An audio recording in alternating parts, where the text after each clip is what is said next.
¿Qué tal? Muy buenos días. ¿Cómo están? Yo soy José Carlos Espinosa, soy director de Impulso Institucional de la Universidad de la Libertad. Bienvenidos, bienvenidas, qué gusto tenerles aquí. Realmente es un placer, un privilegio estrechar la colaboración que estamos haciendo con Habla. Ya desde que nacimos, la universidad lleva 2 años de operación y desde que empezamos esta labor en la Universidad de la Libertad, creyendo firmemente y profundamente en que la libertad y la educación transforman las vidas y transforman los países. Hemos tenido el privilegio de colaborar con Habla y creo que las actividades que realiza Habla son realmente fundamentales. La reflexión profunda sobre la educación y sobre el valor y la importancia de la educación es muy importante en la sociedad. Entonces, enhorabuena, seguir estrechando estos lazos. Muchas gracias, Alejandra. Y bueno, pues yo reflexionando sobre la importancia de la educación financiera, yo personalmente nunca recibí ningún tipo de educación financiera. Aprendí más o menos a golpes cuando me gradué, los primeros empleos que tuve, empezar a pagar impuestos y de alguna u otra manera aprendí a ahorrar y más o menos me siento alfabetizado en educación financiera. Pero yo no sé, aquí tenemos estudiantes de preparatoria, están de Humanity, ¿verdad? ¿Quiénes son de preparatoria? ¿Tenemos estudiantes de prepa? Ok, ¿ustedes tienen educación financiera? ¿Les han enseñado sobre educación financiera? Levanten la mano quien se siente educado financieramente. Bueno, pues según datos del GBM, solo el 8% de nuestros jóvenes reciben educación financiera. Y datos de la Comisión Bancaria de Valores apuntan a que solo el 30% de nuestro país esté educado financieramente. Entonces, pues realmente la educación financiera creo que no solo tiene que ver con cómo uno maneja sus finanzas, sino yo creo que a través de esta educación uno puede ser más libre y tiene una capacidad de construirse un futuro. Es decir, la educación financiera da autonomía a las personas y les da libertad. Entonces yo creo que es un tema fundamental y qué bueno que estemos en este espacio para reflexionar y compartir sobre este tema. Sean bienvenidos a la universidad, su universidad, y enhorabuena, muchas gracias y adelante, Ale. Que les vaya bien, muchas gracias. Gracias. Pues muy buenos días a todos. Gracias por estar de nuevo aquí. Gracias, José Carlos. Gracias a la Universidad de la Libertad por ser aliado, por acompañarnos también en la trayectoria de Habla, que nace de 2023. Voy a ser muy breve porque tenemos un panel maravilloso y nada más es darles la bienvenida, que disfruten mucho, que pregunten mucho y que nos llevemos todos muchos aprendizajes. Un aviso importante, nuestro Summit de este año, 2025, es el 6 de noviembre en el Cantoral. Síganos en nuestras redes, hablamex.com. Ahí van a tener toda la información, educación y sostenibilidad. Y lo financiero está al centro de la sostenibilidad, no nada más como país, sino como personas. Y para dar pie a nuestro panel, lo único es darle la bienvenida a Maribel Quiroga, que es quien va a moderar el panel de hoy. Maribel también es de primer nivel de la Asociación de Bancos de México, así que muchísimas gracias por sumar. Gracias a todos, disfruten mucho y que aprendamos. Gracias, Maribel. Gracias. Buenos días a todas, a todos. Gracias a la Universidad de la Libertad por recibirnos. Gracias a Paola y Tania siempre por invitarme. Para mí siempre es un honor participar en eventos de Habla. Y hoy, como les comentaba, vamos a hablar de un tema muy importante que es la educación financiera. Yo creo que nada más lo escuchamos y pueden decir qué aburrición. Y en realidad la educación financiera tiene que ver con las decisiones que tomamos desde que nos despertamos hasta que nos vamos a dormir y en cómo vamos a construir nuestro futuro y el de nuestras familias. Yo soy la directora general adjunta de la Asociación de Bancos de México. La Asociación de Bancos de México es, digamos, el órgano gremial que aglutina los 54 bancos que existen en México, desde los más nuevos que seguramente han escuchado, como NUI, Plata, hasta los bancos más grandes como BBVA, HSBC, Banamex, Banco Azteca, por mencionar algunos. Entonces, yo lo que hago ahí es encargarme de las relaciones con el Congreso, en la Cámara de Diputados y la Cámara de Senadores, de toda la comunicación, las redes sociales, los comunicados, las conferencias de prensa, la relación con los medios, de los eventos, de educación financiera y de todo lo que se nos vaya ocurriendo. Entonces, bueno, llevo ahí 9 meses, nunca antes había estado en el sector financiero, siempre he estado en temas de asuntos públicos, mucho tiempo en el gobierno. Entonces, bueno, pues yo también he estado aprendiendo educación financiera en estos 9 meses y les puedo decir que la idea es que transforme mi vida también. No lo ha logrado porque no he tenido tanto tiempo de estudiar como me gustaría, pero sí he tenido la fortuna de estar rodeada de gentes, de personas que son expertas en educación financiera. Una de ellas es Silvia Singer, con quien literalmente trabajo todos los días. Además, Silvia y yo somos amigas desde hace muchos años. Porque antes de venirme al mundo financiero fui directora de la Cámara de la Cerveza, que era un trabajo sin duda mucho más divertido del que tengo ahorita. Hicimos, Silvia y yo, en el MIDE una exposición sobre la cerveza mexicana. Me da muchísimo orgullo decirles que ha sido, yo creo que la exposición más visitada que ha tenido el MIDE en su historia. ¿Qué habrá sido ese año, Silvia? 2015 lo habremos hecho, en el 2015. Entonces, bueno, Silvia y yo somos amigas, lo poco que sé de educación financiera, ella me lo ha enseñado, la admiro y la respeto muchísimo. Entonces, te quiero dar la bienvenida al escenario, por favor. Silvia, adelante, por favor. Silvia es la directora del Museo Interactivo de Economía y, bueno, pues sin duda es una de las voces más respetadas en México sobre el tema de educación financiera. Bienvenida, querida Silvia. Y después estoy muy, muy contenta de darle la bienvenida a Jimena Monge, a Jimena en conocerte, pero bueno, estuve leyendo sobre ella, es coach de finanzas personales, te voy a hablar el lunes, me urge, de verdad, es especialista en neurofinanzas, en finanzas conductuales, fundadora también de Doctor Financiero y creadora del método CIMA, ahorita nos lo compartirás, y bueno, pues ella ha ayudado literalmente a transformar la relación que tienen miles de personas con el dinero. Bienvenida, Jimena, adelante, por favor.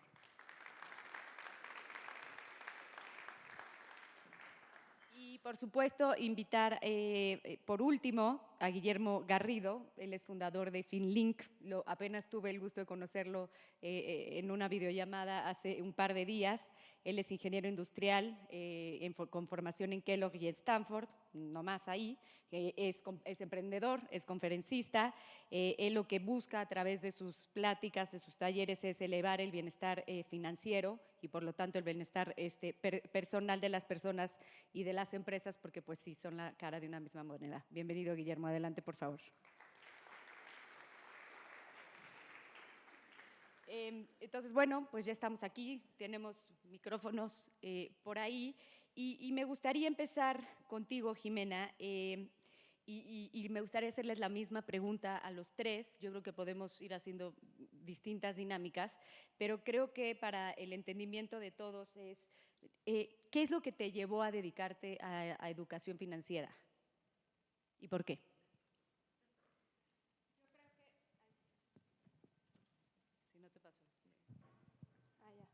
Hola, hola. Ya.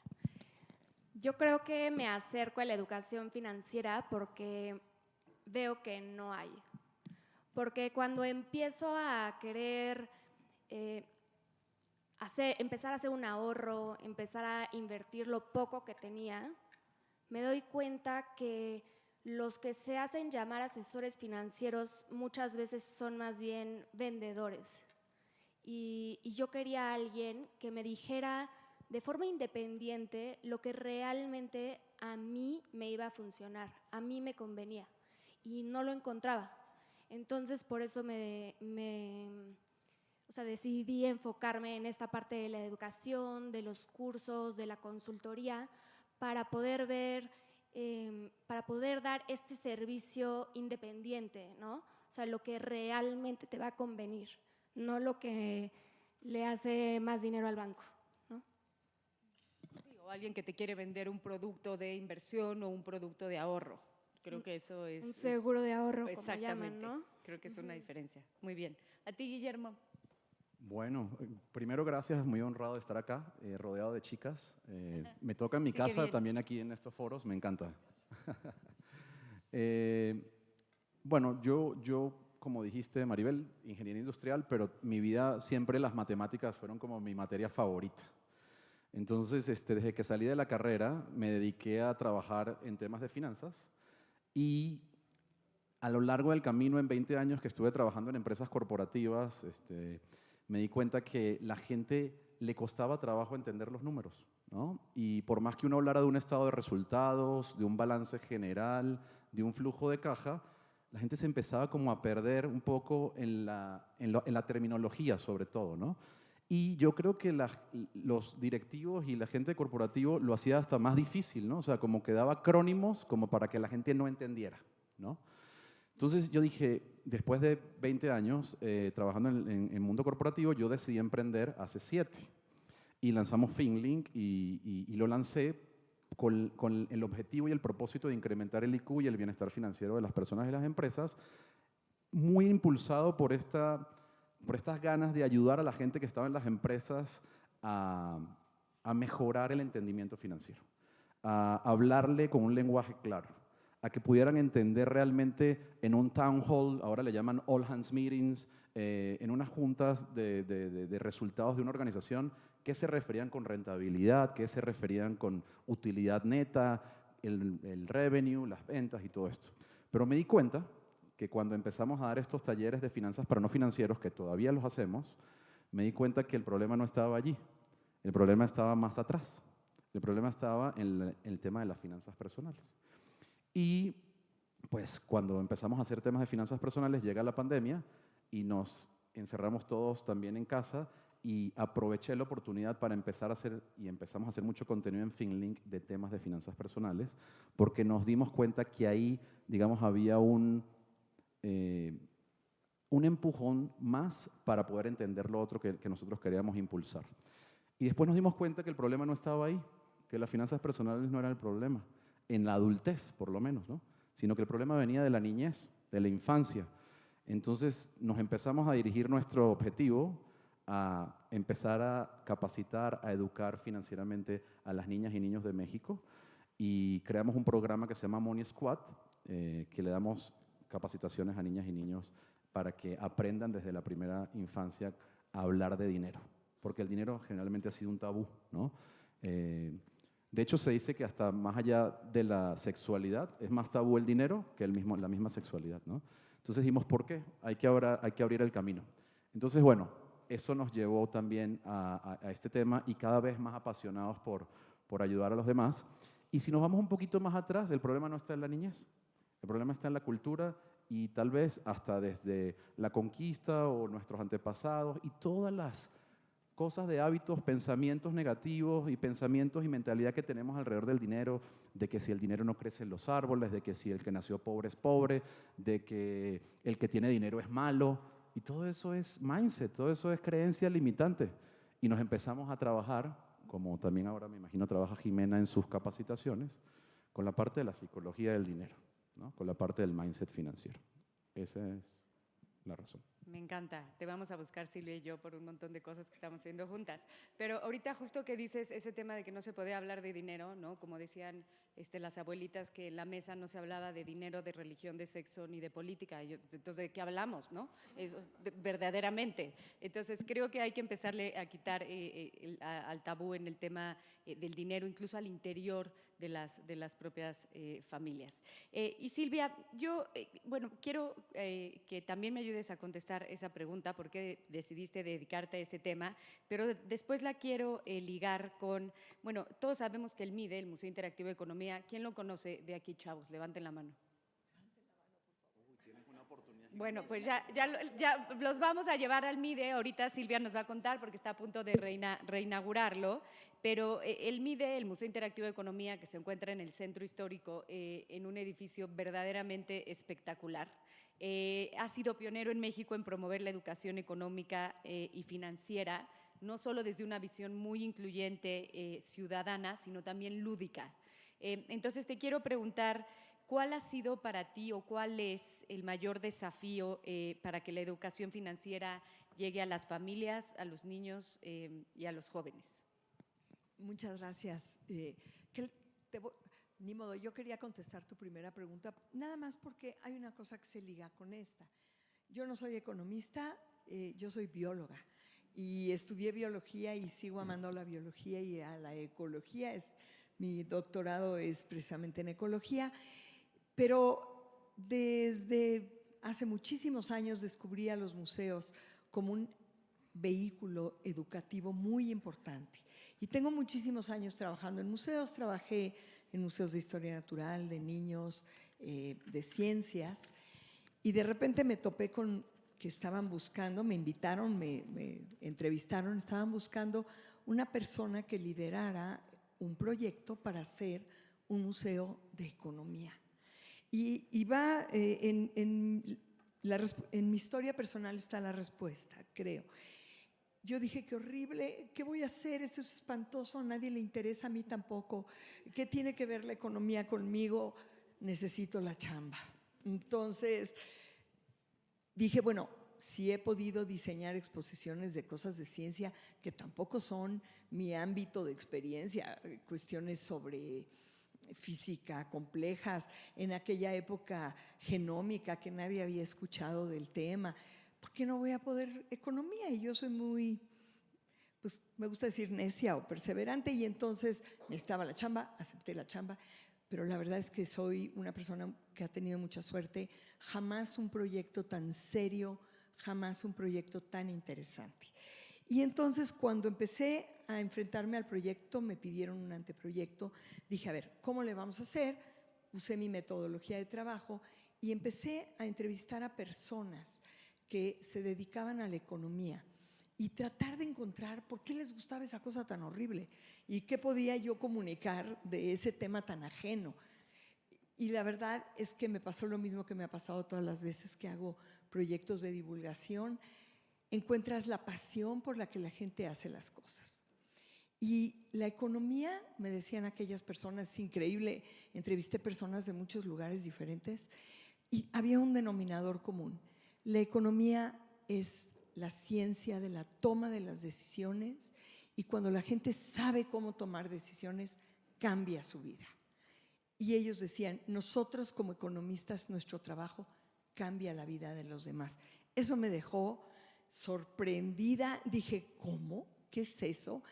Y cada día, ahondando en el tema, me convertí, soy la primera conversa, así como convertirse a otra religión, pues así, la conversión hacia la economía y la pasión por comunicar esa ciencia que nos ayuda a tomar decisiones. Y en la parte de finanzas, pues es la parte de las decisiones que tienen que ver con el dinero, pero es parte de un todo más grande. Creo que lo que es muy interesante y lo que el museo persigue es que nuestros visitantes jueguen a tomar decisiones. Los que han estado ahí, el museo es totalmente interactivo, se juega a tomar decisiones, se juega a aprender a hacer esto, y las decisiones que tienen que ver con el dinero marcan el bienestar de nuestra familia, de la gente, de la sociedad. Es súper importante, es un tema fundamental. Es una pena, los países que tienen mayor bienestar, sus infancias estudian, tienen educación financiera, es una de las materias. Algo dice esto. Entonces es algo que nos tenemos que procurar. Yo los invito a venir al museo, por supuesto. El museo tiene ya casi 20 años de estar abierto al público. Fue diseñado para millennials, esos señores ya están muy viejos, y entonces ya los que vienen al museo no les interesa cómo le hablábamos a sus papás o a sus tíos, y entonces hicimos un cambio radical de lenguaje visual, de todo, porque lo estamos esperando a ustedes y que esperamos que les vaya muy bien cuando nos visiten. Excelente. Y Silvia y yo tenemos un proyecto, bueno, el MIDE y la Asociación de Bancos de México tienen Silvia y tú. una relación muy cercana, somos parte de la misma cosa. Entonces, bueno, pues tenemos como uno de nuestros pilares en la Asociación de Bancos de México que la educación financiera pueda llegar a todos los niveles de la educación en este país, desde el nivel primaria, secundaria, por supuesto, preparatoria.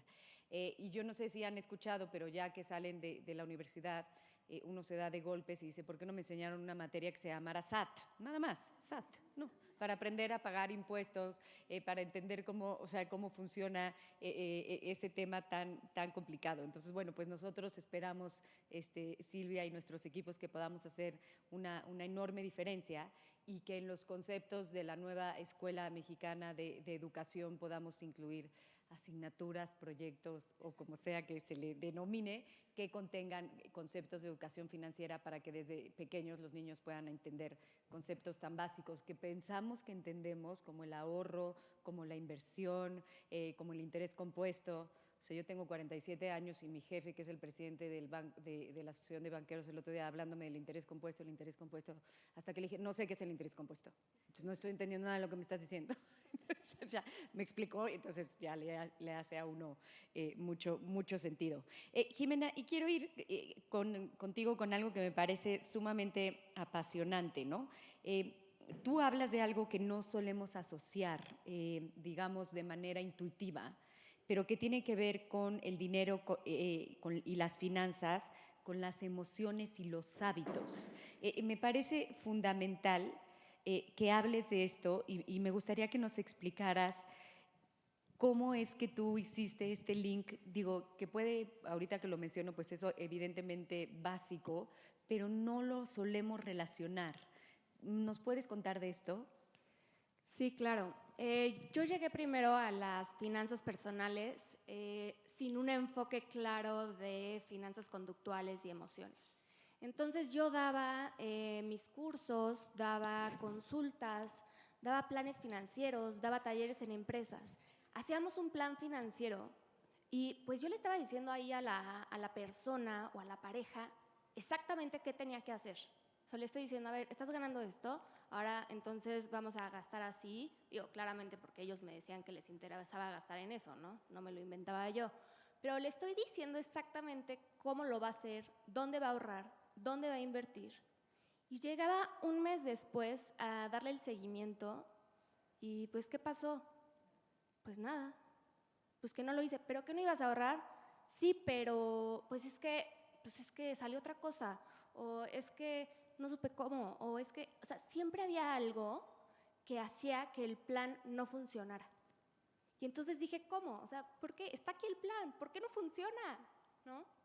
Y es que no nos damos cuenta a veces y no hablamos mucho del tema, pero cuando tomamos decisiones financieras, no son solamente cuestiones racionales de, ay, es que tengo que saber más y entonces lo voy a hacer. No, son cuestiones de emociones. Se trata de cómo nuestro cerebro influye en nuestras decisiones financieras. Y en nuestro cerebro pues pasan muchas cosas, o sea, tenemos sesgos, tenemos el tema de las hormonas, que si la dopamina, que si el cortisol, que si no sé qué. Entonces hay muchas cosas que pasan en nuestro cuerpo que no nos damos cuenta y son las que deciden las acciones que vamos a tomar. Entonces, creo hoy que aprender sobre finanzas personales sin tomar en cuenta el cómo nuestra mente impacta nuestras decisiones, yo digo que es como aprender a nadar sin agua, ¿no? O sea, puedes aprender un poquito de la teoría, pero ¿cómo le vas a hacer cuando te eches al agua y entonces sientas que te estás ahogando y que no puedes respirar? Y es que lo mismo pasa con las finanzas. ¿Cómo le vas a hacer justo en el momento en el que quieres hacer esa compra impulsiva? O sea, ¿cómo va a reaccionar tu cuerpo? ¿Cómo le vas a hacer el día que se cae la bolsa y entonces que tus inversiones cayeron 10%? ¿O cómo le vas a hacer cuando todos tus amigos están invirtiendo o te dicen que inviertas en cripto y tú, pues, quieres ser parte de, ¿no? Entonces, en todos esos momentos, las que manejan las decisiones son las emociones. Es completamente cierto y lo solemos vincular, no siempre, y me parece de verdad fundamental. Y deberías de escribir un libro, si no es que ya lo tienes, yo te invito. Estoy en proceso. Me parece muy bien. Ahí me cuentas tus editoriales y si no, yo te ayudo. Guillermo, me pareció súper interesante esto que decías ahorita, porque yo he aprendido muy recientemente a medio entender un estado de resultados de una empresa, porque lo tuve que hacer, no porque, como dice Silvia, no porque me gustara, porque lo tuve que aprender a hacer. Pero es muy interesante esto que comentas, que cuando llegaron a las empresas te diste cuenta que lo que hacía falta era un tema de finanzas personales. Me gustaría entender por ejemplo, tú llegas a una empresa y la mitad del consejo o el 30% del consejo no entiende bien el estado de resultados o qué está pasando o las ganancias después de impuestos y dividendos y lo que sea. ¿Cómo vinculaste o cómo te diste cuenta, o más bien, cómo atendiste las finanzas personales de ese consejo en específico o de ese grupo de personas en lo individual para que pudieran después entender las finanzas de una empresa o de una organización? ¿Cómo está ese link y cómo lo resuelves? Bueno, imagínate lo peligroso, Maribel, de que una persona de un consejo o una persona de una organización no entienda un estado de resultados, ¿no? Y Pero te además aseguro toman que decisiones. muchísimas personas no lo entienden. Sí, y a lo mejor una persona de recursos humanos, ¿no? Persona de logística, de manufactura, vaya, de diferentes áreas que están vinculadas de alguna manera al estado de resultados, no entiendan, ¿no? Y bueno, ya veo que en estos 9 meses has aprendido interés compuesto y también estado de resultados, o sea que vas por buen camino. Nosotros, una de las grandes cosas que siempre hacemos antes de entrar en cualquier organización es un diagnóstico. Generalmente estos diagnósticos se basan mucho en ciertos comportamientos. Mucho también lo hace la ENSAFI, ¿no? Hay una encuesta de la ENSAFI del 2023 que habla del índice de bienestar financiero y que dice que el índice de bienestar financiero de la República Mexicana es de un 52.8, ¿no? Ese es el dato. Y uno dice, bueno, ¿y eso qué significa? ¿No? Significa que hay generalmente 4 variables que son más ligadas al ahorro, a las deudas, al tema de saber si estás digitalizado, bancarizado, si hay inclusión, varias cositas, ¿no? Que hay ahí metidas dentro de esa encuesta. Y nosotros empezamos a desarrollar una encuesta también y un diagnóstico alrededor de la ENSAFI, tomándola como base, pero también agregándole otros componentes adicionales. ¿Y por qué hicimos esto? Porque nos dimos cuenta que la mayor cantidad de personas dentro del corporativo que tiene temas con finanzas viene, o que no entiende, digamos, los estados financieros o las finanzas corporativas, vienen de un tema de un estrés generado por el bienestar, del bienestar financiero en las finanzas personales, ¿no? Sí, perdón la interrupción. También esa misma encuesta del ENSAFI dice que 7 de cada 10 adultos en México tenemos, me incluyo, estrés financiero. Exactamente. 7 de cada 10 personas en México vivimos con estrés financiero. Sí, y eso viene derivado de vivir al día, de no saber cómo funciona una tarjeta de crédito, de no saber qué es el interés compuesto, de que no me alcance, de cómo empezar a ahorrar, de no tener un fondo de emergencia, de reserva, varias cosas. Entonces, nosotros todo lo sustentamos con data, nos encantan los números, pero también hay una parte emocional muy importante detrás de todo esto. De hecho, complementando lo que decía Jimena, prácticamente 80% de las decisiones de compra son emocionales. Ese dato de McKinsey, ¿no? También. Y imagínate cuando tú llegas a comprar algo, voy a comprar una moto, o voy a comprar un coche, y el vendedor está preparado para venderte absolutamente todo. Y tú estás completamente vulnerable a que te vendan todo. Si tú no tienes un presupuesto, si tú no tienes un esquema ya predeterminado, predefinido antes de llegar allí, todo está alrededor, el marketing, el vendedor, las empresas que quieren vender más, obviamente, ¿no? Para mejorar sus estados de resultados, pues están buscando ser más rentables, están buscando venderte. Entonces, ibas a comprar el coche básico, terminaste con el coche de lujo, que no lo podías pagar, pero te convencieron. Fuiste víctima de tus emociones, ¿no? Entonces, nuevamente, cuando vamos, para ya terminar de responder la pregunta, a las empresas, vamos con los diagnósticos que generalmente se asemejan mucho a la República Mexicana, porque al final una empresa es una partícula del todo, ¿no? Sí hay unas variaciones, nos hemos encontrado compañías con menor valor en los índices de bienestar financiero, nos hemos encontrado otras que están por encima, pero llévense esto también en mente. No por tener un cargo mayor en una compañía sabes más de finanzas, para nada. Hay veces que las personas que ganan más gastan más. Y no tiene que ver que una persona sea directivo de una organización y esa persona sabe, para nada. Entonces, la cultura, la educación viene, yo siempre digo que es atemporal y universal. Viene independientemente de la edad, viene independientemente del género viene independientemente del cargo o del rol en la organización. Completamente de acuerdo. Les voy a hacer una última pregunta a los tres y la verdad sí me gustaría abrir el espacio para preguntas de los chavos que están aquí con nosotros, lo cual me da muchísimo gusto porque creo que de eso se trata. Pero si tuvieran que elegir una sola acción concreta que pudiera transformar la educación financiera en México, ¿cuál sería? Empezamos por ti, Jimena. Yo creo que para que la educación financiera realmente dé valor, se tiene que enseñar a la par con el diseño de vida. Y por diseño de vida, quiero decir, o sea, desde jóvenes tenemos que aprender a identificar cómo queremos realmente que se vea nuestra vida. ¿Cuál sería tu vida ideal? Si tuvieras una varita mágica ahorita, ¿qué querrías? ¿No? Identificar ¿qué es lo que realmente te emociona? ¿Cuáles son esas metas que te emocionan? ¿No? Identificar cuál es tu suficiente. Porque si no lo identificas hoy, ese suficiente va a ir creciendo día con día, como lo estabas mencionando, ¿no? La inflación del estilo de vida nunca va a ser suficiente. Pero entonces cuando ya tienes ese propósito claro, cuando ese propósito de verdad es fuerte, entonces ahora sí puedes aprender a organizar tus gastos para que te alcance.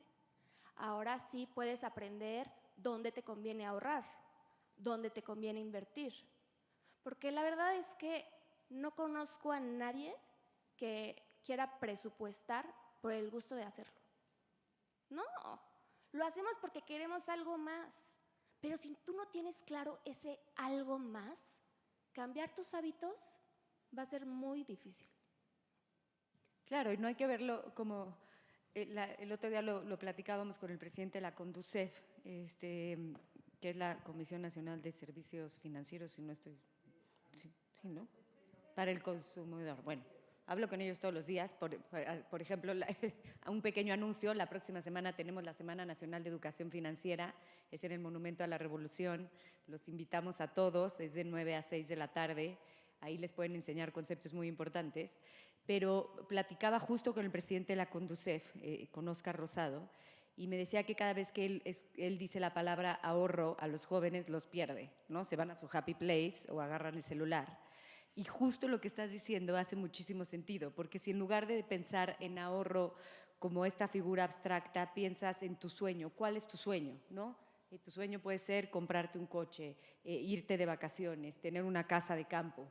Creo que el tema ahorro, de que esté ahí el dinero congelado, se transforma completamente y entonces tus hábitos y justamente tus elecciones y tus decisiones de consumo pueden cambiar porque quieres alcanzar ese sueño. Entonces me gustó muchísimo el concepto de ahorrar para conseguir un sueño. Digo, ya el tema del retiro es distinto, pero bueno, eso creo que es diferente. Es que nada más, si puedo agregar aquí una cosa, es como que siento que cuando alguien te dice cuáles son tus metas, ya, te perdieron también, o sea, Sí, ya, sí. o sea, ¿cómo que cuáles son mis metas? No, yo digo, ¿cómo quieres que sea tu vida? Oye, no sé, o sea, ¿cómo te ves en 20 años? ¿Estás casado o no estás casado? ¿Vives en México o no vives en México?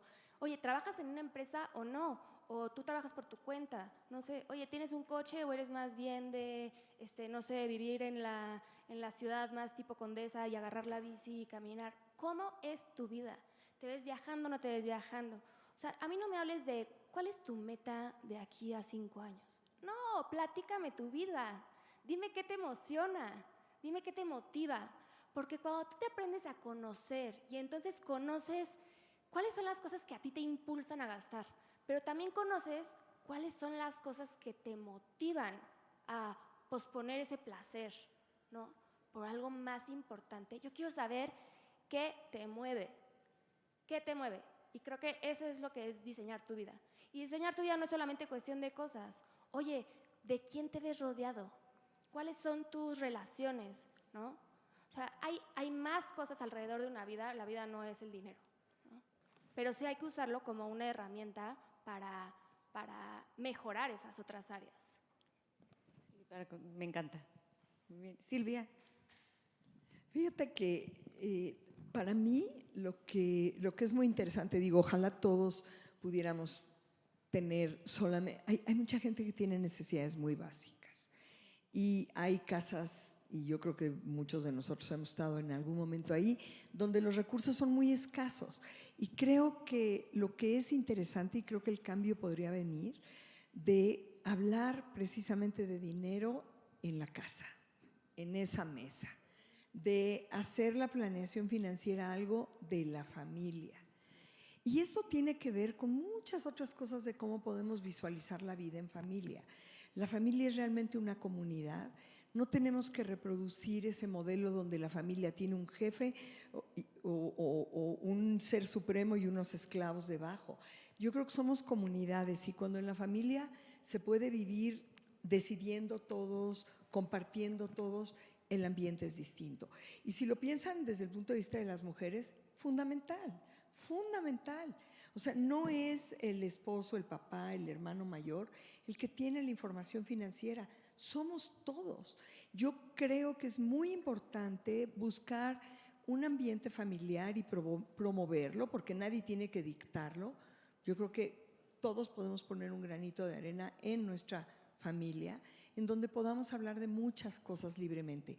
Y hablar del dinero es una de las básicas, sobre todo porque las decisiones, pues ahora lo voy a ver al revés, si las toma una sola persona, híjole, si se equivoca se fastidia a todos los demás.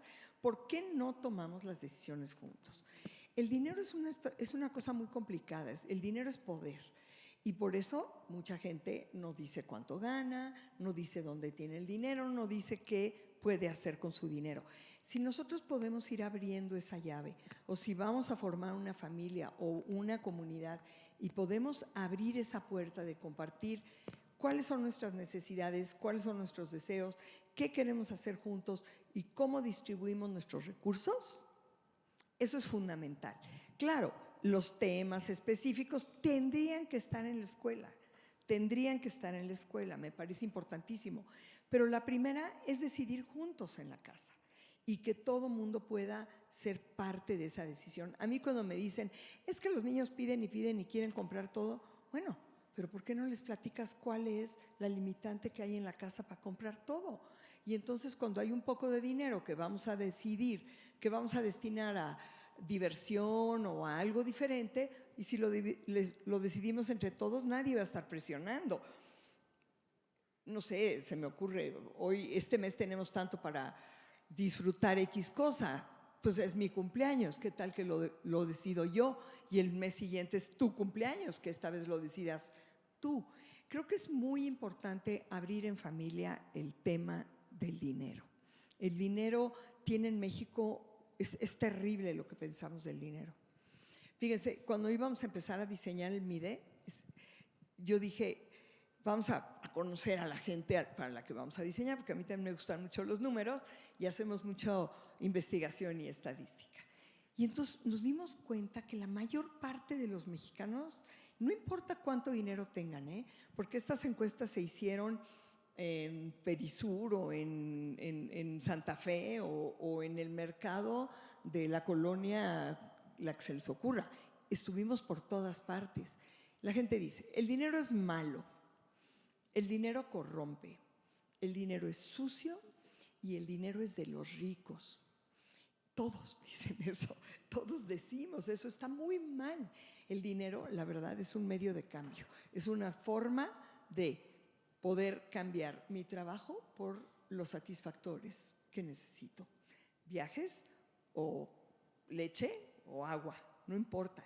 No debe de tener esa carga y la única manera de perder esa carga es empezar en la familia. Si no hacemos el cambio ahí. Pero sabes, yo tengo una ilusión muy grande y es que si hacemos educación financiera con los niños, ellos rápido van a cambiar a los adultos. Eso pasó con la educación ambiental. Los niños le enseñaron a sus papás a separar la basura, no los papás a los niños. Y la verdad, otras estadísticas muy tristes son las que demuestran que la educación financiera en personas adultas tiene muy poca efectividad. La efectividad está en los jóvenes y en los niños, y es ahí donde nos tenemos que concentrar. Creo que tú lo has visto en tu práctica. Sí, totalmente. Lo que pasa es que también ya metiéndote al tema de neurofinanzas, cuando empiezas a estudiar cómo el cerebro realmente influye en todo esto, pues es que es muy interesante que en la etapa de los niños hay 3 etapas importantes. Entonces, de los 3 a los 12 años es cuando se desarrollan las funciones ejecutivas con mayor intensidad. Estas son las habilidades que nos permiten planear, recordar información, resolver problemas, controlar impulsos. Entonces, pues imagínate, esta edad es clave. Son las que vamos a usar en la vida adulta para decidir si me voy a comprar esta bolsa hoy o si mejor la ahorro para algo que realmente quiero mañana, ¿no? Luego en primaria se empieza a desarrollar los hábitos y valores financieros. Entonces, los niños empiezan a conocer la rutina del uso del dinero, cómo se usa. Empiezan a conocer el valor que tiene el ahorro. Empiezan a diferenciar necesidades de deseos, que qué importante, ¿no? Y empiezan a ver la importancia de planear los gastos. Y luego en la adolescencia, aquí en esta etapa ya se empiezan a fortalecer realmente las habilidades de toma de decisiones financieras. Entonces ya en esta edad se pueden comprender bien conceptos financieros más abstractos, ya puedes comparar opciones, puedes analizar los riesgos que tiene cada una antes de decidir. Pero esto, ya sé que está muy técnico, pero es muy relevante, porque si nosotros enseñamos algo en el momento en el que el cerebro está desarrollando esa área, la capacidad de absorberlo es enorme. Cuando se aprende en esas edades, o sea, cada tema a su edad, ¿no? Los que mencioné, cuando se aprende en esas edades, es mucho más probable que se mantenga a lo largo de la vida, que si luego lo quieres aprender. Sí, para complementar, porque creo que ya han dicho varias cosas, para mí lo más importante es la familia y la educación. La familia y la educación. Y por eso también estamos haciendo un proyecto muy lindo. Tenemos varios proyectos con Silvia. Silvia, eres cotizada. Estamos haciendo un proyecto de una serie de libros que vamos a lanzar el día de mañana. Están invitados a Monterrey, los que quieran ir, y los que no puedan ir a Monterrey pueden ir luego también aquí a la Feria Internacional del Libro para jóvenes. Por ahí va a estar el 14, 15 de noviembre. Pero estamos haciendo una serie de libros para enseñar a las infancias y a los papás y mamás y cuidadores de los niños y niños acerca del dinero. Entonces, para mí el tema está en la educación, en la familia y la educación, y es un tema hasta que vemos reflejado, y creo que comentábamos ahorita también al principio, en otros países, ¿no? O sea, creo que cuando hablamos de dinero está mal compararnos con los demás, ¿no? Porque ahí el vecino siempre tiene el pasto más verde, ¿no? Pero cuando hablamos de temas de educación, sí es importante compararnos con otros, ¿no? En este caso, por ejemplo, Finlandia, Noruega, Estonia, Asia, Japón, tienen programas desde niños que ayudan a las infancias a aprender de dinero. Y esa educación se refleja 100% en todo el bienestar integral de la persona, ¿no? Mientras va creciendo. Y una cosa que nos hemos dado cuenta nosotros en la práctica, y sí escucho lo que dice Jimena del tema del cerebro y los niños, pero están increíblemente los niños avanzados. Yo creo que cada vez las generaciones van mucho más rápido y nosotros en estadística nos quedamos un poco más atrás porque los niños de repente con 7 años ya te hablan de Cardano, de Luna, de Bitcoin, de Ethereum, de blockchain, y de repente yo veo un niño de 7 años preguntándome que si podría invertir en Bitcoin, ¿no? Y yo digo, wow, claro, escuchan y están expuestos a tanta información, sí, ¿no? Es que las cosas no se dan, digo, el estudio se da en orden, pero el ambiente que nos rodea determina muchas cosas. Depende de dónde están esos niños, qué oyen, qué ven, etcétera. Yo de verdad pienso que lo que tenemos es que trabajar por entender que el bienestar está en las decisiones que tomamos. Ahí está el bienestar. El rico más rico del mundo tiene necesidades y deseos que no puede cumplir, se los aseguro. No es un problema de cantidad de dinero, es un problema de toma de decisiones, de poner la importancia de las cosas para uno donde deben estar. Yo creo que eso es lo que tenemos que enseñar. Y claro, hay que enseñar en la práctica en el dinero, porque digo, eso es lo que sucede del diario. Pero el hecho de poder valorar qué hago primero y qué hago después.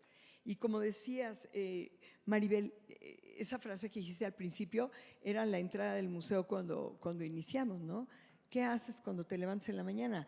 ¿Te esperas 10 minutos más en la cama o te levantas? Esa es una decisión económica.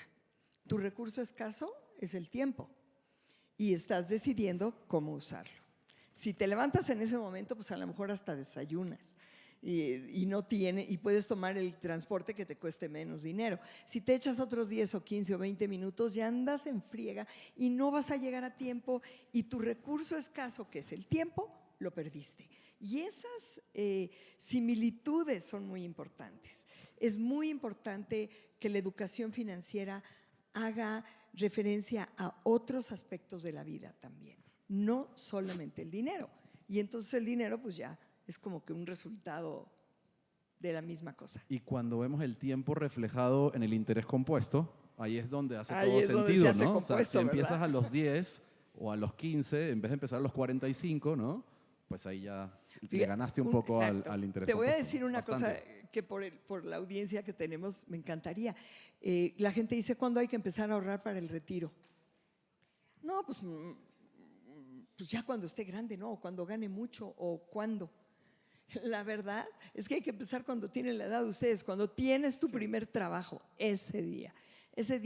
Porque el ahorro para el retiro, si lo visualizas como dices tú, cómo me quiero ver en el futuro, pues por lo menos quieres seguir viviendo igual de bien que como vives hoy.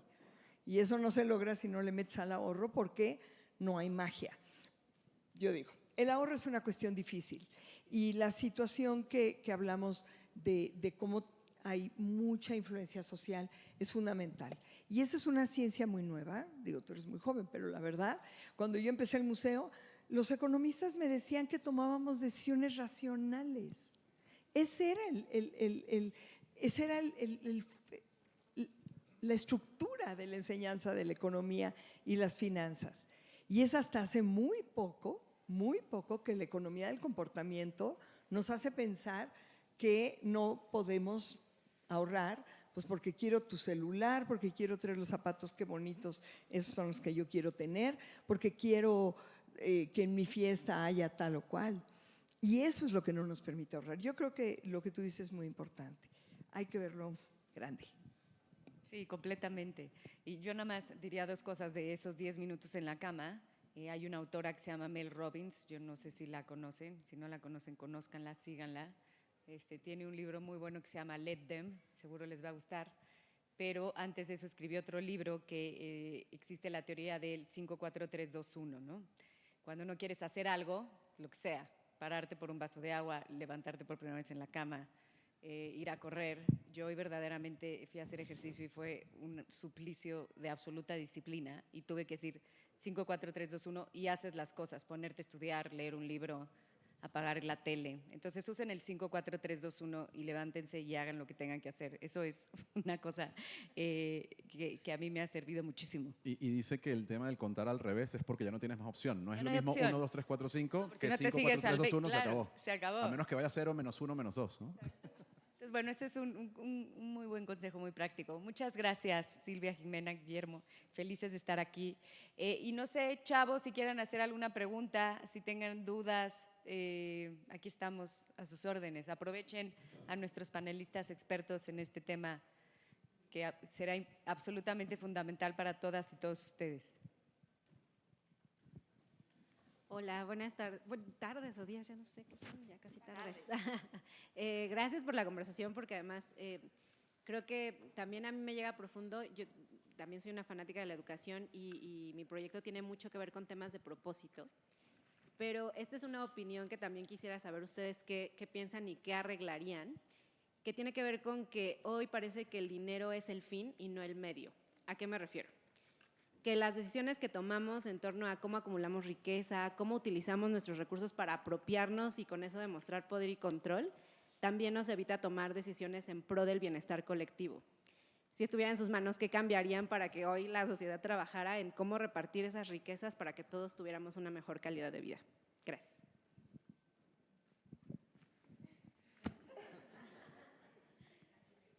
Mira, nosotros cuando hablamos con los chiquis, hablamos mucho del tema del dinero como una herramienta, ¿no?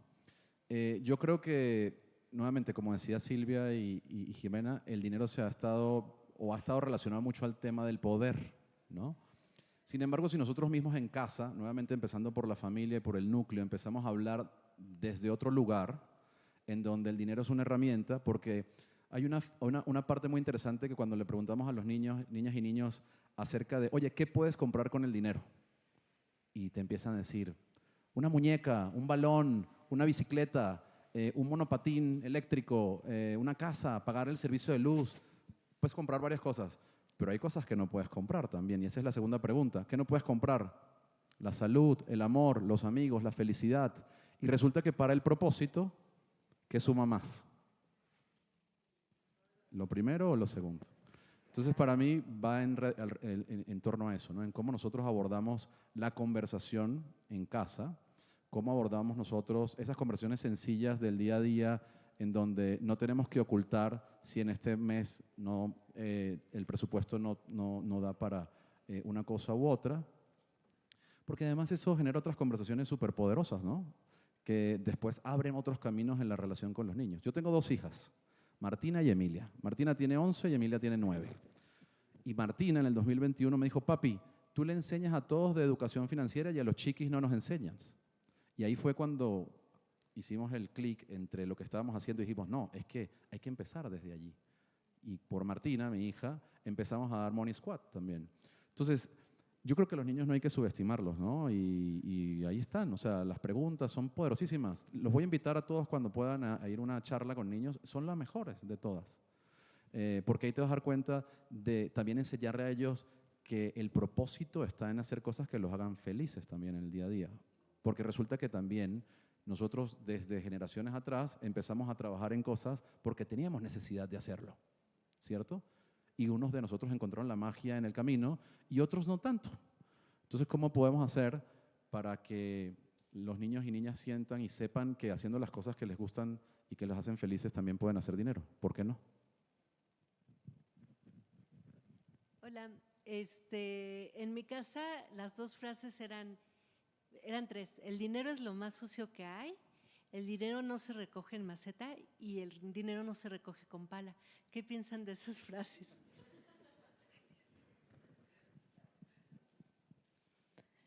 Yo creo que las frases que escuchamos en casa, o sea, todas las frases, o sea, vienen por una situación que se vivió en ese momento en casa. O sea, creo que todas se valen, ¿no? Pero tenemos que aprender a diferenciar, tenemos que aprender a reconocer cuando una creencia, cuando una frase ya no nos aplica. Tenemos que aprender a reformular estas creencias, a preguntarnos, a ver, esa frase tal vez vino porque mi papá, no sé, tuvo mucho problema en el trabajo y entonces le costó mucho trabajo conseguir trabajo. No sé, o sea, todo es válido, ¿no? Pero el chiste es preguntarnos a nosotros, ¿esa creencia sigue siendo cierta hoy? ¿Esa creencia me aplica a mí? A mí, Jimena, no a mi papá, ¿no? Yo no soy mi papá, yo no pienso como mi papá, hoy en día me aplica a mí y me está ayudando o me está limitando. Y si no te aplica y si no te está ayudando, entonces hay que cambiarla. ¿Y cómo se cambia? Se cambia formulando una nueva creencia que tenga que ver y que tengas evidencia para probar que es cierta. Entonces, por ejemplo, ¿cómo era la frase? ¿El dinero no crece en los árboles? El dinero no crece en los árboles. No, pues ¿sabes qué? Yo puedo hacer dinero. Yo tengo la capacidad de generar dinero.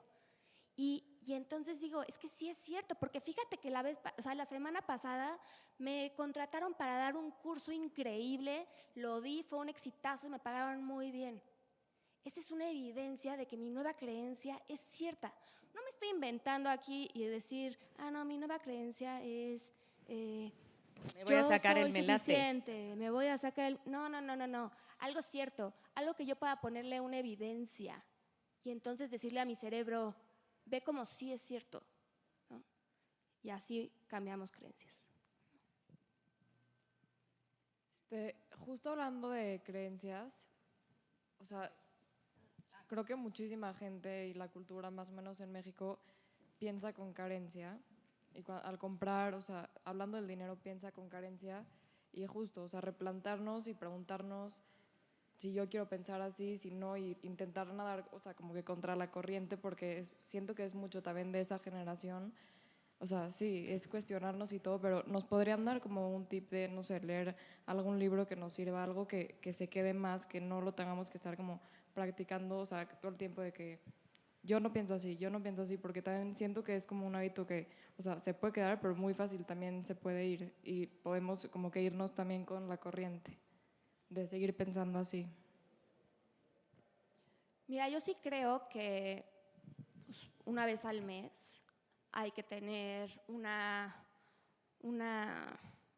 reunión de dinero. Si estás casado, con tu pareja, si estás tú solo, contigo solo. Es una plática, es un café contigo de tu relación con el dinero, y deja tú de tu relación con el dinero otra vez, de tu diseño de vida, de tu vida ideal, ¿no?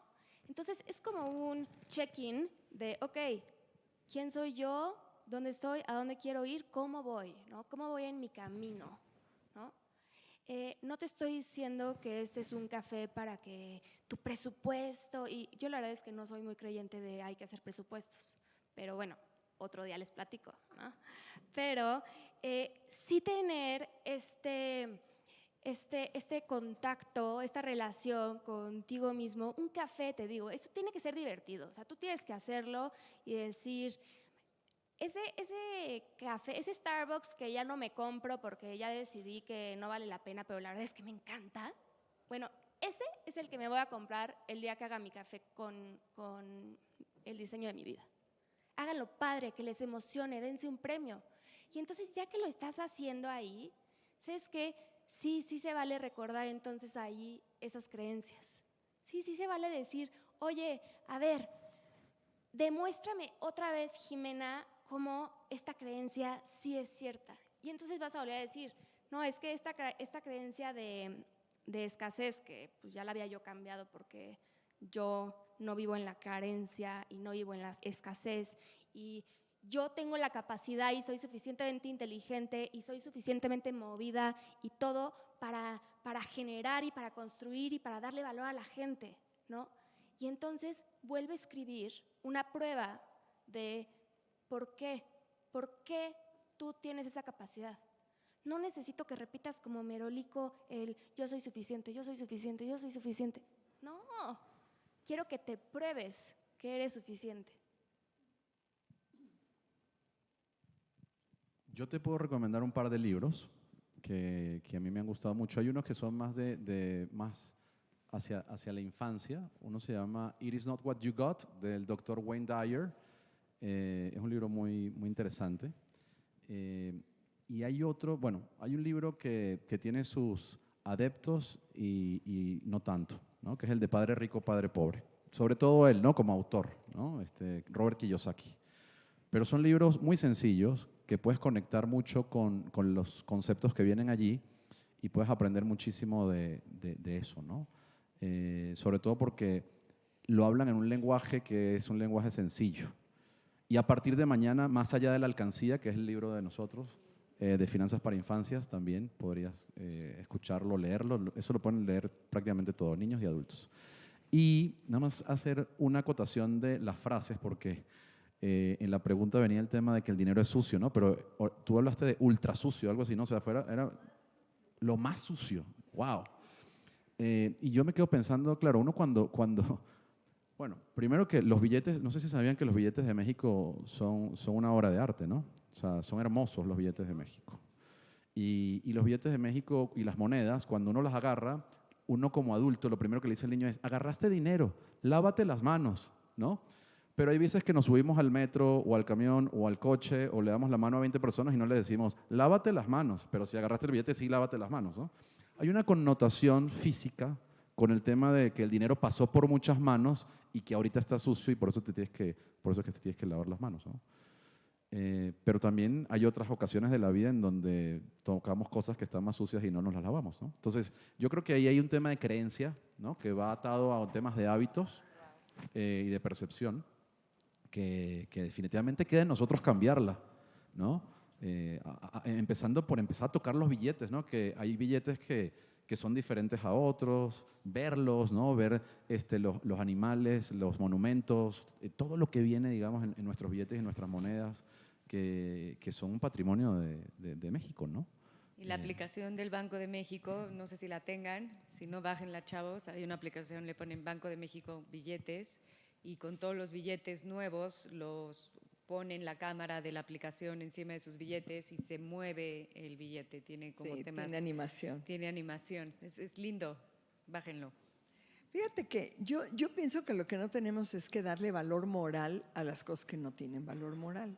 O sea, de veras hay que quitarle ese encanto al dinero. El dinero es un medio de cambio, es una cosa para transaccionar. Yo voy y trabajo y después de mi trabajo recibo dinero. Y luego con ese dinero voy a un lado y compro algo que necesito o que quiero, pero el dinero no es lo importante. Lo importante es lo que necesito y lo que quiero.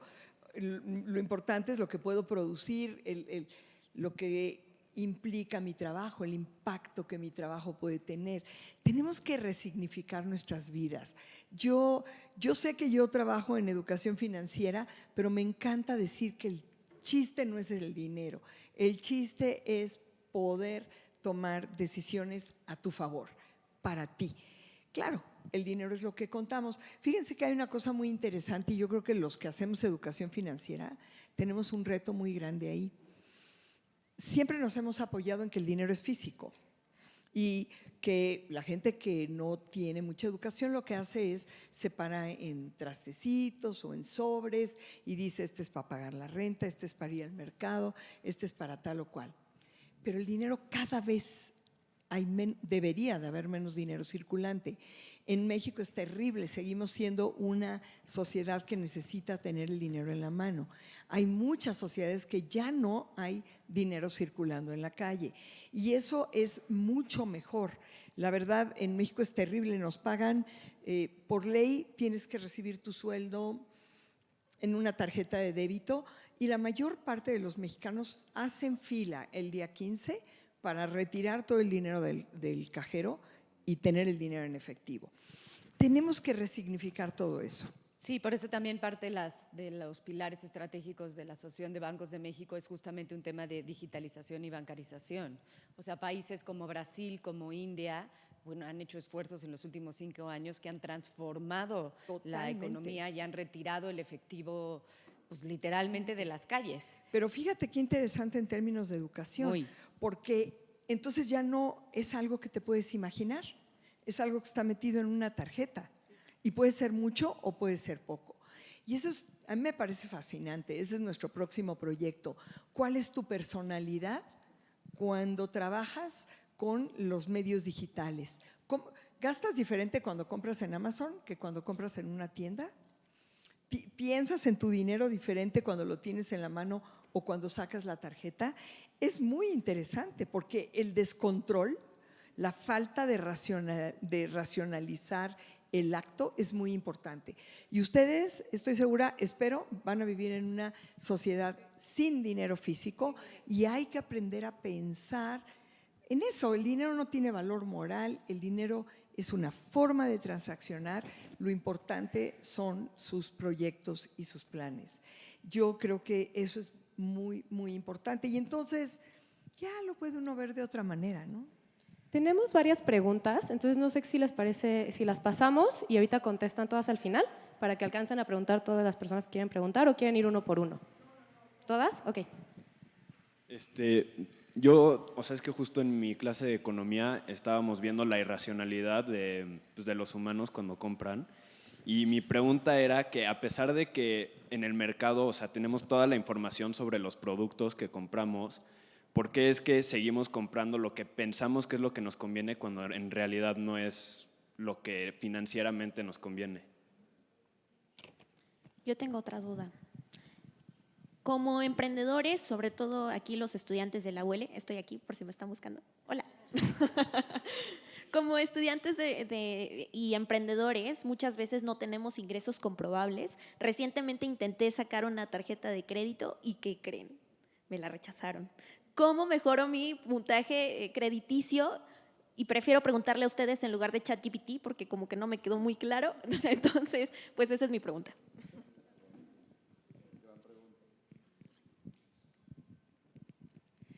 Yo tengo una pregunta muy específica a algo que mencionaste, Silvia, que me llamó mucho la atención, que aquí estoy. Que decías que es un hábito que se tiene que inculcar desde las familias, que es algo que tiene que ser hablado, pero yo he trabajado con niños de comunidades vulnerables y viven con un estrés financiero impresionante. A los 6 años se preocupan por cosas que en mi opinión no les toca. Entonces mi pregunta es, ¿cómo podría la sociedad encontrar este balance entre sí tener a los miembros de la familia conscientes, pero sin estresarlos, sin que caigan en lo que creo que muchas familias de México han caído? Gracias.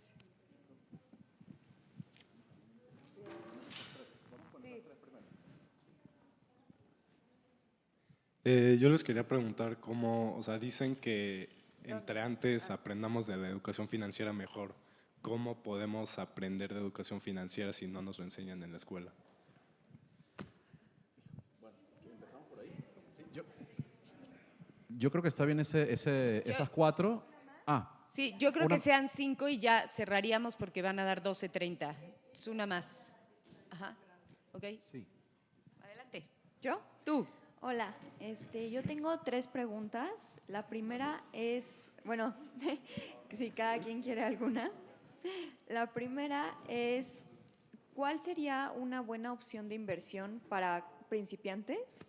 La segunda es, ¿qué es el interés compuesto, un poco explicado más sencillamente, y cómo nos puede beneficiar?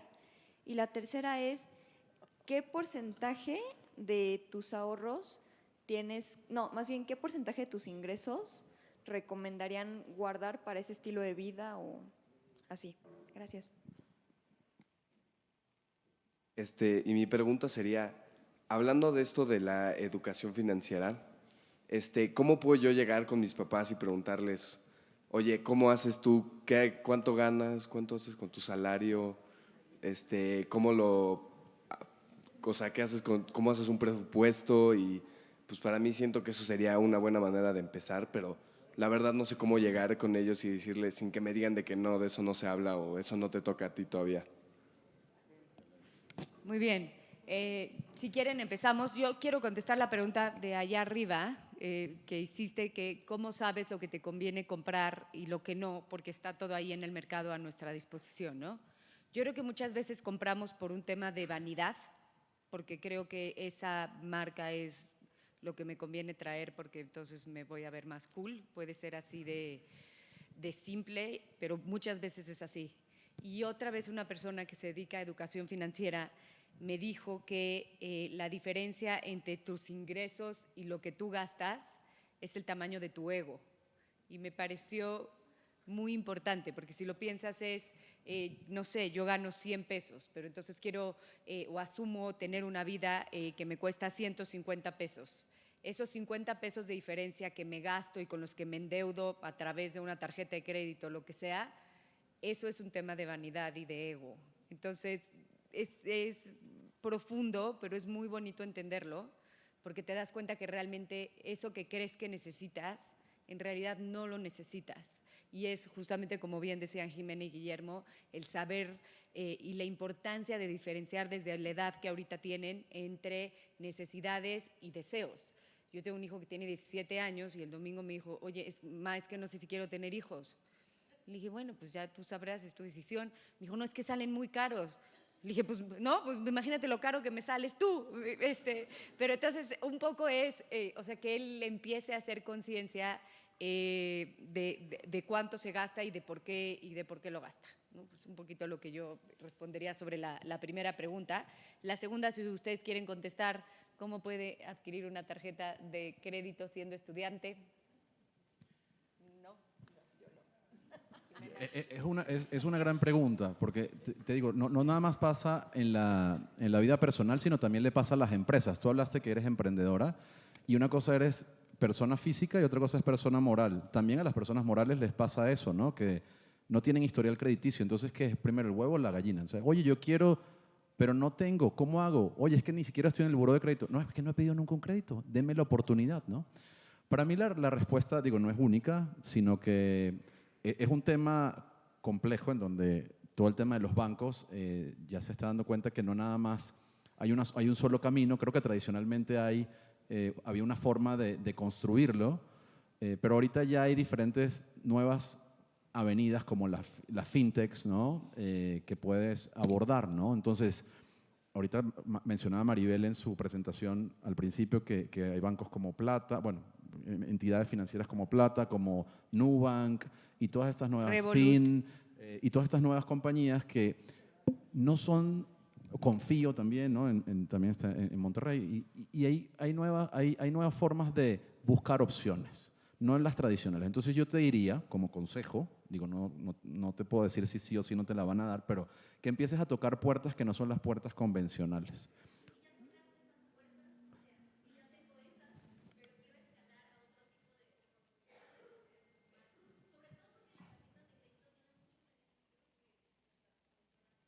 Claro, después podemos hacer una clase de tarjetas de crédito específica, ¿no? Porque hay mucho que hablar ahí también del manejo, ¿no? Pero si quieres podemos ver el caso en particular y con mucho gusto después te podemos apoyar para entender qué has hecho y qué no y qué te podemos sugerir. ¿Te parece? Muy bien, gracias por eso. Y después hicieron la pregunta sobre niños en comunidades vulnerables de 6 años que ya tienen estrés financiero. Totalmente, totalmente. Creo que es terrible porque no les toca y no deberían de tenerlo. Y entonces no se trata de que si hablamos de dinero o de finanzas en familia es para repartir la angustia. No, al revés, es para entender el valor del trabajo de los demás, es para entender cómo hay cosas positivas. Digo, hay de niveles a niveles en la plática. Y creo que se pega mucho esta respuesta con la pregunta última, que tu pregunta es la respuesta. Tenemos que lograr un ambiente de confianza y un ambiente en el que tener más o tener menos no es ni mejor ni peor. Insisto, quitémosle ese valor al dinero. Si la gente no habla de dinero es porque tiene miedo, se siente vulnerable de ser considerada menos cuando expresa lo que gana o lo que tiene. Yo creo que eso es una cuestión de confianza. Si nosotros le decimos, por ejemplo, estamos diseñando la sala para niños y estamos diseñando en torno a conversaciones, a esas conversaciones. Y lo que nosotros queremos es decir, bueno, oye, ayúdame a levantar la mesa porque vengo de trabajar y estoy cansado. Y mi trabajo es lo que trae la comida que está en la casa. O sea, empecemos a ver causa y efecto de los roles que todos jugamos. Y estos niños que tienen esta angustia es terrible, pero ¿saben qué es lo que pasa? Están tan angustiados porque tenemos unas sociedades muy enfermas. O sea, los niños están viviendo en ambientes de violencia terribles, hay unas carencias brutales. Entonces, todo eso suma, todo eso suma. Y los adultos no son adultos. Y los adultos no son adultos, no están pensando como tal. Yo por eso creo que la educación, y creo que aquí todos estamos en lo mismo, la educación es la salida. Tenemos que darle a las personas poder de transformación. Y para complementar, es que el tema de la educación nos lleva a un tema después de movilidad social. ¿Han escuchado el tema de la movilidad social? Ese es el tema. Movilidad social es que la clase baja se vuelve clase media, la clase media se vuelve clase alta, digamos, en estos parámetros de estratificación. Pero lo que quiero decir es que la educación te da conocimiento y te da mejores tomas de decisión, o por lo menos la diversidad de la toma de decisión. No tengo el número preciso y no me gusta decir números cuando no los recuerdo bien, pero hay unos estudios, en México hay un instituto en especial que hace estudios de movilidad social impresionantes, el CEI, y ellos dicen, hay dos cosas que me impactan. Uno, cuando las personas tienen educación financiera, su posibilidad de mejorar su estilo de vida o digamos de subir en esta escala social aumenta en más de 30%. Esa es la diferencia, es una diferencia brutal, como la diferencia que tienen los niños que tienen papás que fueron que estudiaron, que tienen un grado universitario, no importa a qué nivel de primaria o secundaria vayan. Esos niños caminan en la escala social. Ese tipo de cosas son brutales cuando las puedes ver en números y que te explican mucho cómo es nuestro país. Y efectivamente, más del 50% de los mexicanos viven en pobreza. Y eso no se nos tiene que olvidar. Yo quería responder, alguien preguntó sobre cómo aprendes de educación financiera si no te lo enseñan, ¿no? Bueno, pues yo creo que hay muchos cursos ahorita en línea. Yo tengo un curso en línea. Ahí si se quieren meter en Instagram, Jimena Finanzas Personales. Ahí va a salir el curso, la información, la página de internet, todo. Si hay algún interesado, igual me pueden mandar por ahí un mensaje, les mando por ese medio un código de descuento.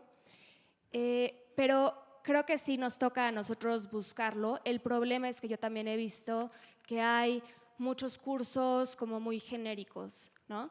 Creo otra vez que enseñar de educación financiera no se trata tampoco de enseñar haz un presupuesto, no sé, ahorra, tampoco el ahorra tal porcentaje. No, creo que no se trata de un porcentaje. Otra vez, voy al tema se trata del diseño de tu vida. Entonces, tu porcentaje no puede ser va a ser diferente a mi porcentaje, porque lo que queremos en esta vida es diferente. Entonces, creo que no hay un porcentaje. Entonces, sí creo que nos toca a nosotros buscar el estilo de lo que creemos que nos va a funcionar, pero bueno, pues sí, igual me dedico a hacer todo este tema de educación y cursos y consultas, entonces con mucho gusto por ahí les puedo ayudar. Nos faltaban 2 preguntitas. Una buena opción de inversión para principiantes. ¿Tú vas a explicar el interés compuesto? No, la verdad no. Para ver si aprendiste. No aprendí. Yo voy a tratar de explicar el interés compuesto y también quiero hacer énfasis un poco en la última pregunta de mi amigo de suéter blanco, que me encantó. También, la de los Sí, papás. Me encanta ese valor. Hay que tener el valor, ¿no?, de hablar con los adultos, ¿no? Y porque al final, nuevamente, no por ser adulto, entonces tenemos ahora como el piloto, ¿no?, que nada más es el que puede conducir el avión, ¿no? Entonces, creo que voy a empezar por allí porque creo que es la tarea del viernes, que puedas llegar a casa y poder platicar de estos temas con tus padres, por lo menos sacarlos. A lo mejor al principio va a haber un rechazo, ¿no? Y te va a decir, oye, es que no, eso lo manejamos acá. Pero también tú, que tienes seguro muchos recursos mentales y capacidad, ¿no?, vas a poder buscar las formas de acercarte cada vez más a eso, porque lo que estás preguntando no es algo prohibido, es algo que te va a servir para ti. Pregúntalo no con la intención de saber qué hacen, sino más bien de que eso te ayude a ti. Dile, para mí, ¿cómo yo, cuando tenga su edad, puedo hacer? Y si tú no te enfocas en ello, sino que te enfocas en ti, seguro la respuesta va a venir, ¿vale? Eso por un lado. Y por el interés compuesto, ¿dónde estaba el interés compuesto? Creo que mira, el interés compuesto es veámoslo como una bola de nieve. Cuando tienes una bolita chiquita de nieve y la lanzas a través, como en una pendiente, y la bola de nieve va agarrando fuerza y se va creciendo.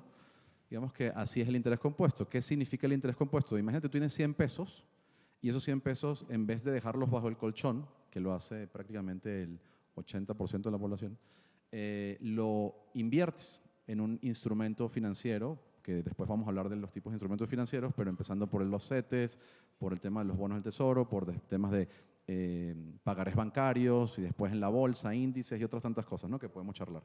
Pero esos 100 pesos, cuando termine el año, si es 10%, vas a tener no 100, sino vas a tener 110, porque al año 1 Ya no valen 100, sino van a valer 10% más, que son 110, si te dio de rendimiento ese 10%. ¿Y qué es lo que generalmente la gente hace? Dice, no, voy a sacar esos 10, porque esos 10 ya me los gané. Y entonces voy a volver a invertir 100. Si vuelves a invertir 100 a 10%, pues te vas a volver a ganar 10.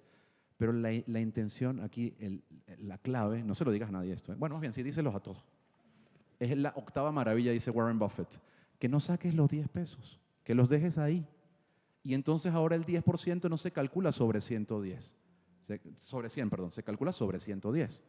Y entonces esa es la añadidura, ese es el adicional. ¿Sí me expliqué? Súper. Ese es el interés compuesto. Entonces vuelve una bola de nieve. ¿Sabes? Esas palabras complicadas, a mí me encanta cuando digo voy a explicar qué hacemos nosotros en el MIDE. Y Dios, estas son una bola de malas palabras, ¿no? Interés compuesto, todos estos términos que lo único que hacen es alejarnos de la cosa. No le tengan miedo, esa es la explicación. El interés compuesto es, no me llevo el dinero y al siguiente año los dos montos están ganando. Eso es todo, así de simple. No hay que tenerle miedo a las palabras. Ahora, si lo ves del otro lado, perdón Silvia, que nada más para complementar, cuando tienes deudas es lo mismo, pero al revés. Ah, claro, claro. ¿Cuál No deuda tienes 100 pagarían invertidos. primero? Y esa es una cosa muy linda. Tú tienes 3 tarjetas de crédito y debes dinero en las 3 y no has podido pagarlas. ¿Cuál pagarías primero? ¿En donde debes más? ¿Pagarías primero la que debes más? ¿En donde debes más dinero? Habría que fijarse cuánto te están cobrando de intereses por el dinero que debes. Y la que tienes que pagar primero es la que te cuesta más, no en donde debes más dinero.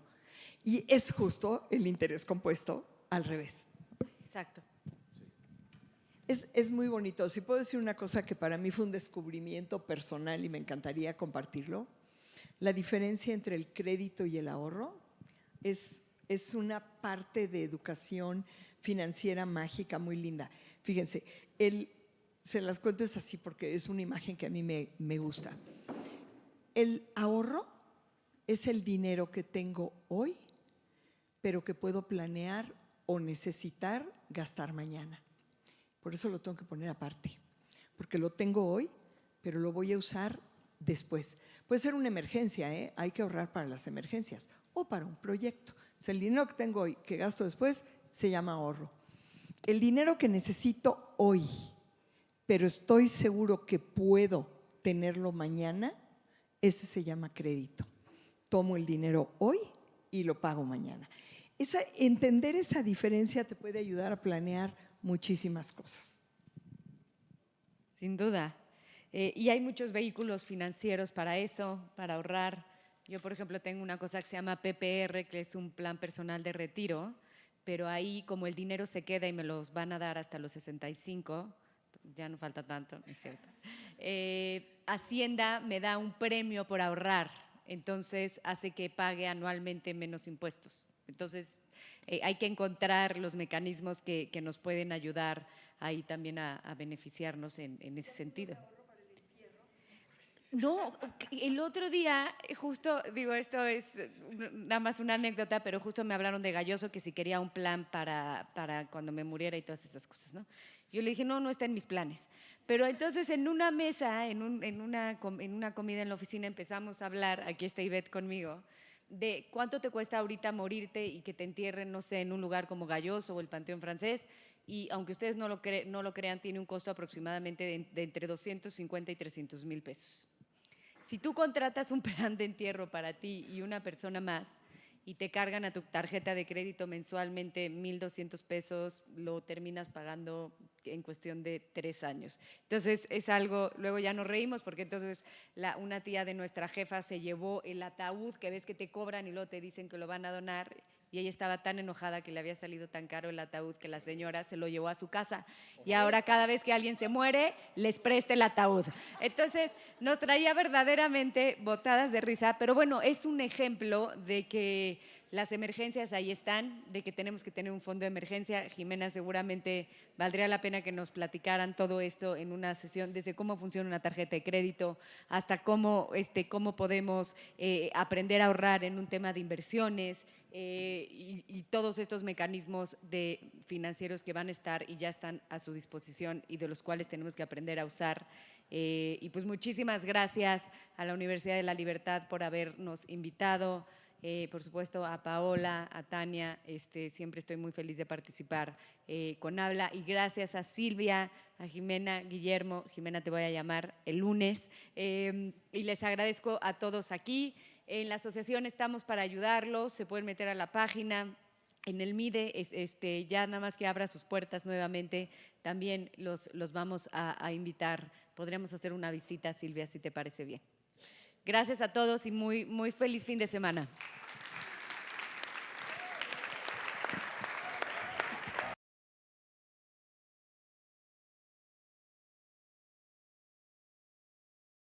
Yo, de Grupo Educación de Habla, primero, gracias a la Universidad de la Libertad nuevamente por abrir las puertas de su casa, por ser aliado de Habla, de Grupo Educación, de generar conversaciones poderosas.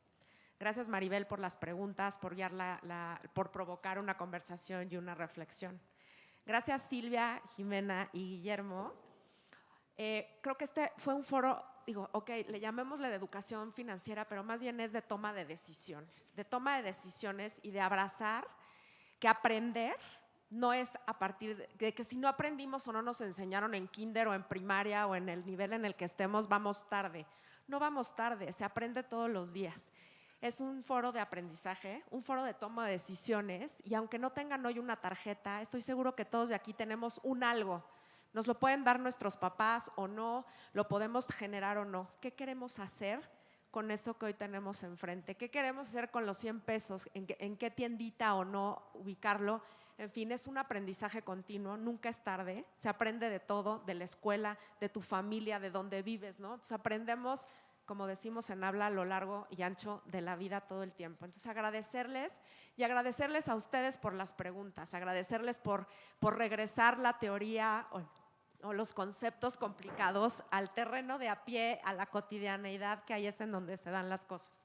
Gracias nuevamente a todos, a nombre de Grupo Educación, de Habla, por ser parte, por sumar, y esperamos verlos el 6 de noviembre en el Habla Summit 2025, donde habrá personalidades interesantes para seguir aprendiendo.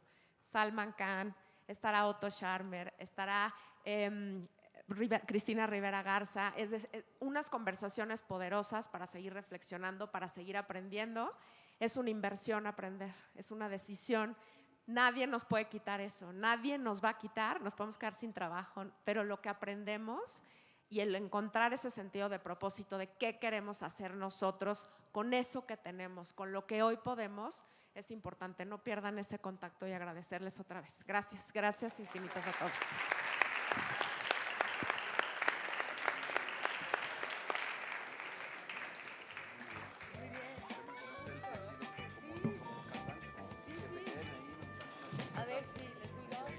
Oigan, antes de que se vayan, nos